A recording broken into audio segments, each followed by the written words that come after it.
వామపక్ష దిగ్గజం సిపిఎం జాతీయ ప్రధాన కార్యదర్శి సీతారాం యేచూరి కన్నుమూశారు.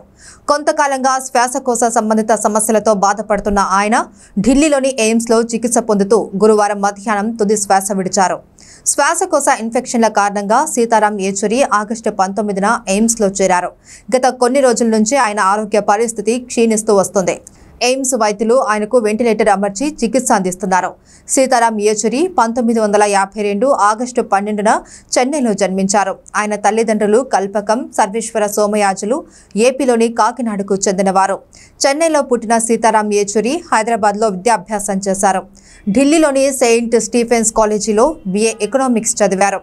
1969 నాటి తెలంగాణ ఉద్యమంలో ఆయన ఢిల్లీ వేదికగా చురుగ్గా పాల్గొన్నారు. 1974లో స్టూడెంట్ ఫెడరేషన్ ఆఫ్ ఇండియాలో చేరారు.